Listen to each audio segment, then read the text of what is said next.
Hello, and welcome to The Curators, a podcast about game projects on Kickstarter. I'm Joey. And I'm Marcelo. You can find all the games from this episode, as well as plenty of others, at our created page at kickstarter.com/gamerati. You can also find links to each of these projects in the show notes of this episode at thecurators.gamerati.com.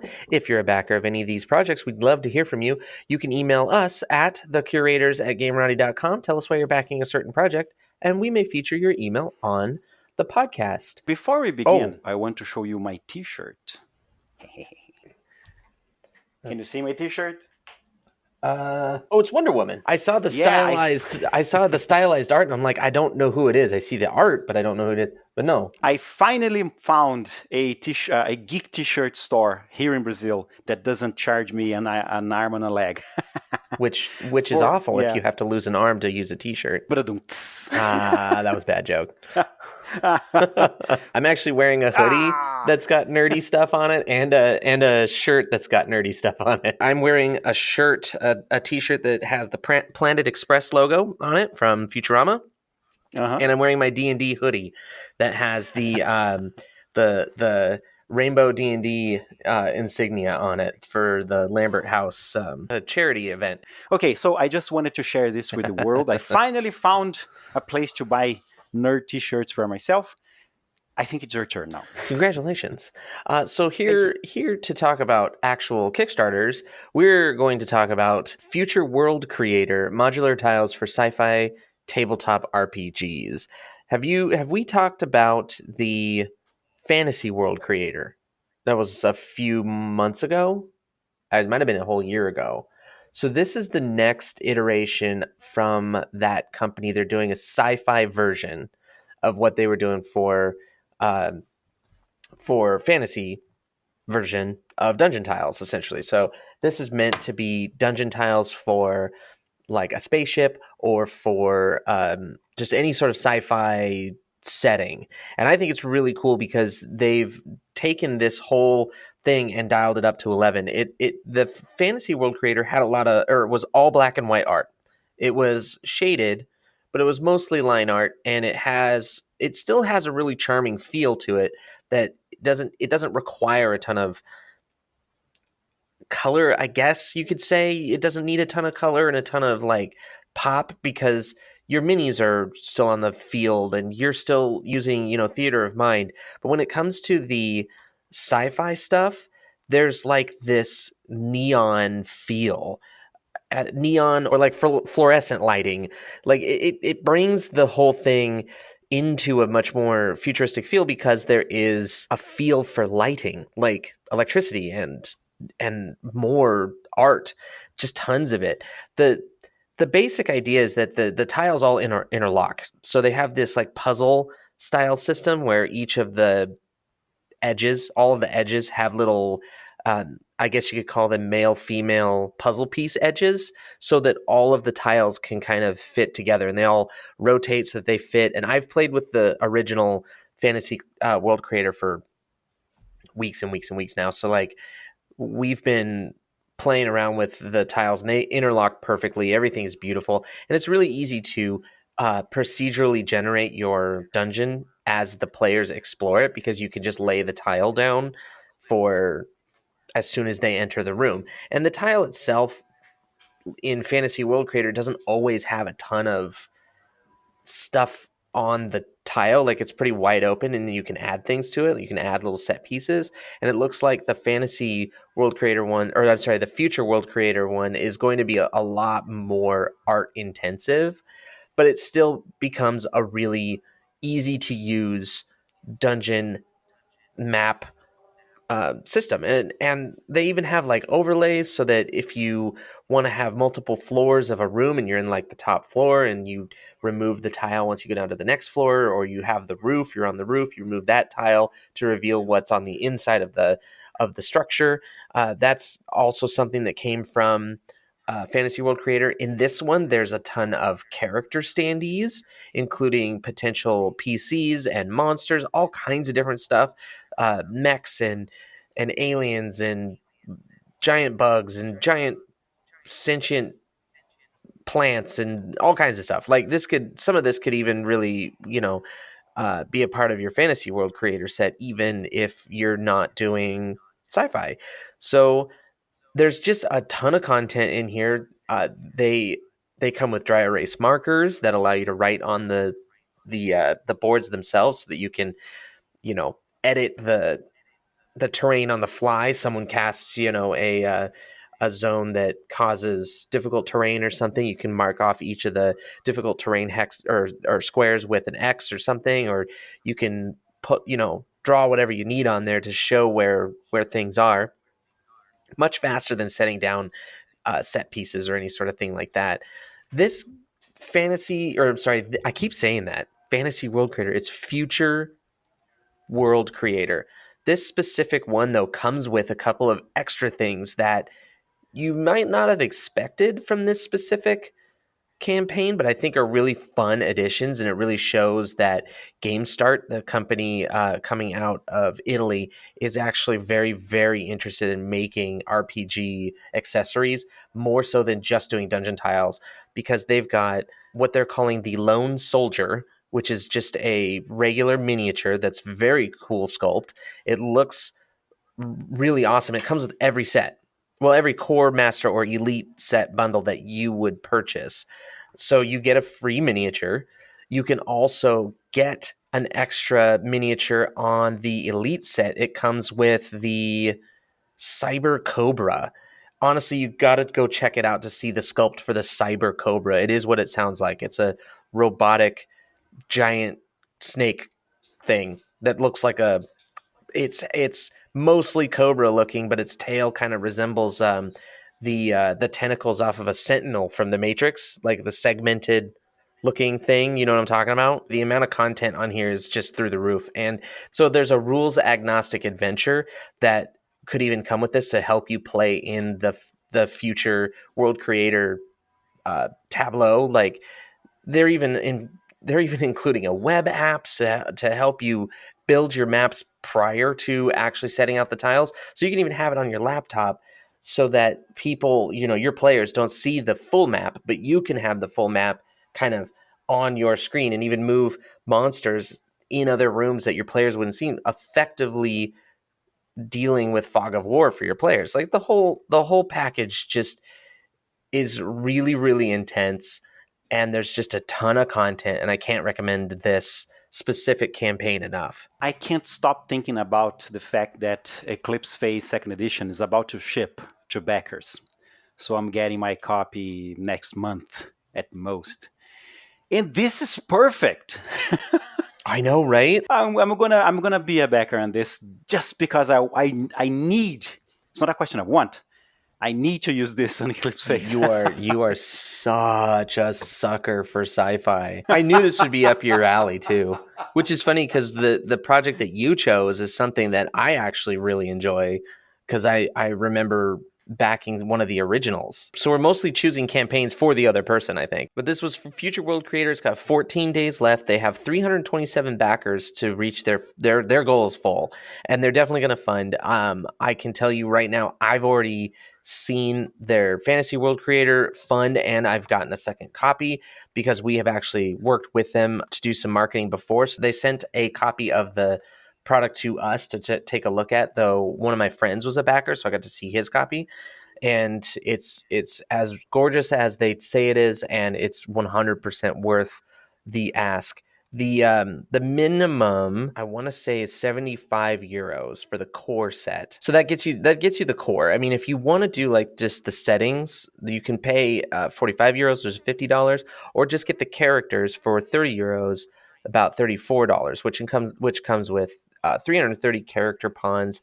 Comes with a bunch of status tokens, vehicle tokens, all kinds of cool stuff. So if you are already set on the way that you want to do your tiles for your sci-fi game, you can still get a lot of cool stuff for a pretty reasonable price. If you really want to get like the big sets, the elite edition, you're looking at like $177 or 160 euros, um, which is which is it sounds like a big ask. It is 100% worth the money that they're asking for, because of just how much stuff is in here, and it's stuff that you are going to use, or at least that you'll look at and go, I have to use this.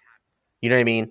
Like it nothing in here you'll pick out a card and go, "Oh, I'll never use that card or I'll never use this monster. I'll never." You'll pick a thing, look at how amazing the art is and be like, "Well, that has to somehow fit into my campaign. It has to. It's just so cool."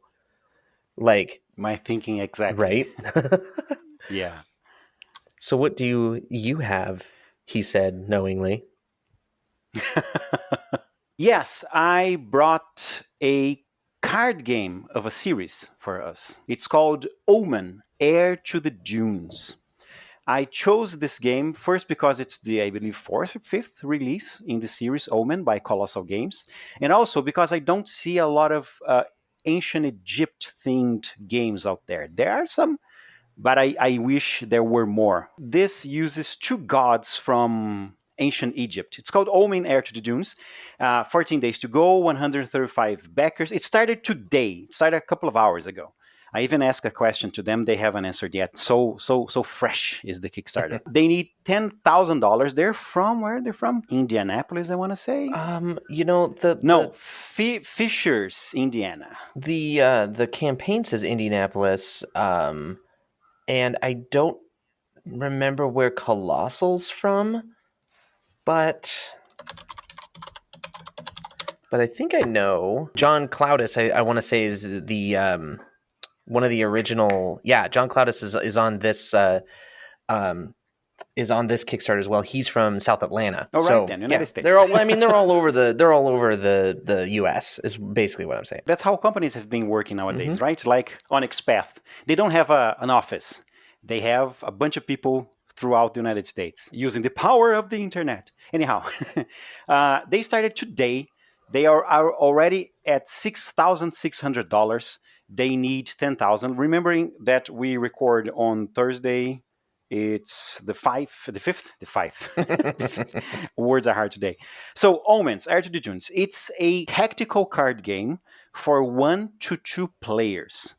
In each match is set to last around half an hour, which is right in my wheelhouse. I love this kind of quick 2 people games that I can play before dinner with my wife.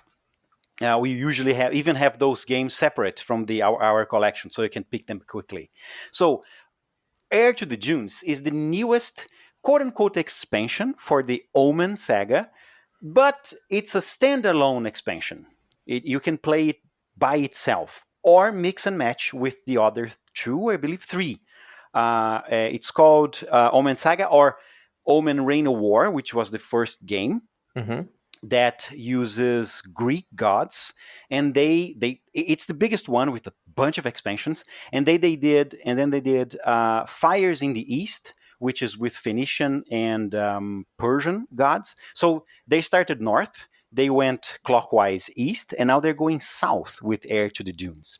It already comes with one expansion, which is called Champions of the Nile. So it comes with two gods, either Horus, representing darkness, or Osiris, representing light. I thought that was Anubis. Is that Osiris?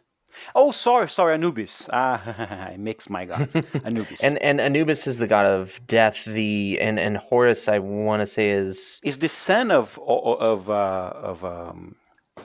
he's kind of the prince of the Egyptian gods, isn't it? Horus is the sky god. That's why he has the head of a bird, which the younger son of Osiris and Isis. Yes. And then Anubis is the god of death. I think I'd have to look him up. He's again. the jackal. He's the jackal. Yeah, he's the jackal. Yeah, god. Well, he's the protector to the gates of the underworld. Okay, head of a jackal. In the game, they represent light and darkness, but it's not a moral choice when you choose which side you want to play. It's just like the art is more dark or lighter. So you set up the game. They consider it a card game, but to me, since there is a playmat, to me it's a board game. Mm-hmm. Anyhow, so it comes with a bunch of cards, special god cards, thicker 2mm thicker cards, which they are calling tiles, which you use on the center of the board. And how do you do that? You set up the game, choosing which god you're gonna choose. Pick up your god card and the card specific to your god, and then you start with the health step, in which you choose a combination of drawing cards or picking up coins. They come with originally with punch out cardboard coins, but there are upgrades for metal coins, which is always great Oh, when I see that. yeah, they're so I cool. detest cardboard punch out coins. I always replace them on my games with anything I can find, preferably metal. Anyhow, then you choose which monuments you want to construct in honor to your god. Those monuments, they have certain requirements that you spend cards and put below the monument cards, and when they're completed, you turn them over to the completed side, and they give you abilities during the game. Then there's the surge step, in which you play more cards of your hand, in way that like activate abilities, so you get advantages on the board. Then the war step, where you resolve conflicts, in also earn more victory points, and the war step allows you to leave cards on the board that you can use on later turns. And then usually on card games you have a cleanup step. This case is called offering step, where you discard cards on your hand that has offering statistics. Depending on the amount of offerings you discard, you get back more cards to draw, or more coins. You can mix and match only cards and coins, or cards and coins, so you can use on the next turn, which is the other player's turn. So it's a very simple game with an added element of strategy, because you have to think in advance what maybe your adversary is going to do, so you can prepare your cards. The art is very good, very distinct from one set of cards to the other, so it's very easy to see which are your cards and the adversaries. And the base game comes with 40 unit cards, 6 structure cards, 9 no, sorry, this is the Heir pledge levels. It also has print and play files if you want to test the game beforehand. Yeah, and you should do that. So the first pledge is the Heir, in which you get a Kickstarter edition of Omen Heir to the Dunes, plus all unlocked stretch goals in the Champions of the Nile expansion. Then this is the one that's attracting me. $50, you get Heir to the Dune, the Champions of the Nile expansion to Heir to the Dune, plus the original Omen Reign of War, the first one. And the cool thing is that it doesn't matter which Omen version you have. The rules are almost exactly the same. So you can have one of the Greek gods from Reign of War facing against your god from Heir to the Dunes. Either way, it's a two-player game. There are solo play rules. I haven't checked them out yet, but I always like when games come in the box with solo play rules. So you can mix and match gods and pick up Phoenician gods from the other expansions. You have only to respect the specific rules of that box. Are you playing Heir to the Dunes with a god from Reign of War, or a Reign of War with a god from Heir to the Dunes? Because they have slightly different rules. The base game is the same, but there are added rules. Then Really? you have the So hold on. all-in-one. Yeah. I did not to fully interrupt you, but Omen sounds slightly. I'm sorry. Heir to the Dune sounds slightly different from a Reign of War, and I've played a Reign of War. You don't choose a god in Reign of War specifically. Oh no. Hmm. So I'm not sure if we're speaking out of turn or if I just don't know what the expansions brought, because I've only played the base game for Omen: A Reign of War. I did get one of the expansions, but I never ended up cracking it open just because I don't have the those that I've played this game with weren't super into it. I really liked it, but it just wasn't their cup of tea. But I know that like you do have a specific deck of monsters and followers and soldiers and stuff that you can pull from. So I don't know if the decks are just different. Like if you were to pick Horus and you got your deck of followers, you could just play against an Omen Reign of War player, which just uses the Greek monsters and soldiers and whatnot, and have it play the same. But I don't know that you're Yeah, actually like that's choosing a god necessarily. that's what it says here on the Kickstarter, that you can mix and match the game. Really? So You use I thought so. Because of that, I thought you used gods on the original game. So it seems that you use what, kings? So in the original Omen, I know that you basically just control, you vie for control as a nondescript god or like a just a controller of those around you. When you place enough creatures in a city, they fight and the city becomes war torn. And when you pull the like reward off the city once you've like beaten it, which is very kind of chess like in that you know you're going to win when you turn it to war torn, but you have to weigh that against other cities going war torn that you're not paying attention to. In any event, when you get that reward, the rewards are generally called something like Poseidon's bounty or Athena's grace or Zeus's power or something like that. So you're getting pieces of the gods. You're not playing as one of the gods. Does that make sense? Okay. Yeah, but apart from that, the rules are the same. Instead of making cities and making them war torn and fighting for them, you fight for monuments. But it's the same structure. That's so wild to me. So now I'm like super interested in seeing how Omen Heir to the Dunes actually works with Reign of War. Now that you've said that, because Reign of War originally was originally published by Smallbox Games, and that was years and years ago. And now it's under Colossal Games, or under their wing, I guess the franchise is.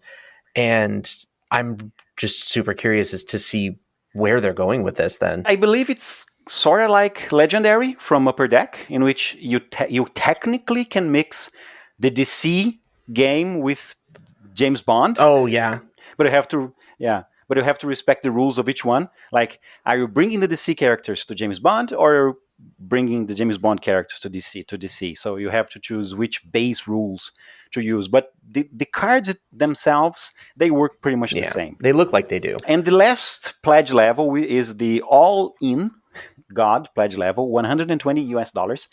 You get 2 base games, 1, 2, 3, 4, 5 expansions, plus a huge playmat, bigger than the regular one, because it covers like the whole table instead of the whole places where you can put cards instead of just the center. It comes with personalized sleeves with illustrations of the game on one side and metal coins.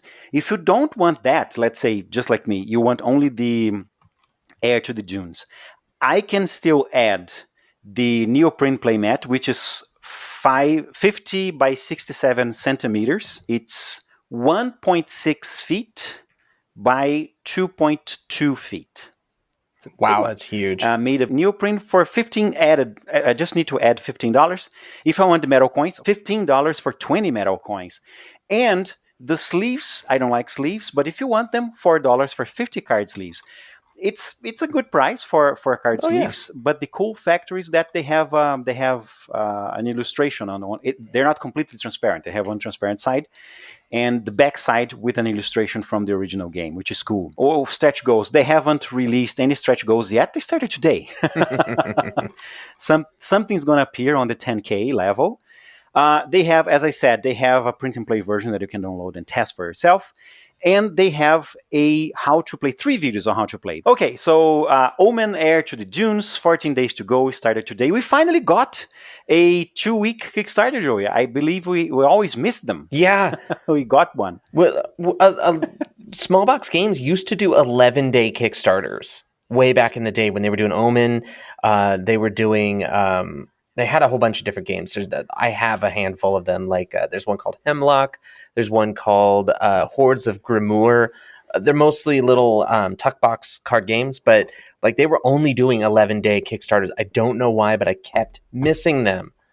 And we kept missing them on the podcast. It was frustrating. So I'm glad to be able to be talking about this finally years later, because they were one of my favorite companies back in the day. I don't think they're doing much anymore, but at least John Cloudis is still working on games and doing stuff. He's a good designer, and he's, I guess, working with Kolossal. So I'm stoked that we got to talk about it. All right. What else? That's actually it for another episode of the show. If you have any questions about the games we featured, or if you'd like us to consider a game on the podcast, feel free to email us at thecurators@gameready.com, and we'll answer you on the podcast. You can also reach Joey and myself on Twitter or Facebook at Gamerati. The show notes for this episode and all our episodes are at thecurators.gamerati.com. You can also find The Curators on Apple Podcasts. We are also on Google Podcasts, on Stitcher, and on Spotify. And don't forget to check out our curated page at kickstarter.com/Gamerati. We are also on YouTube at youtube.com/Gamerati. See you next week, Joey. Let's see what you're going to bring to me, and let's see which game I'm going to bring to you.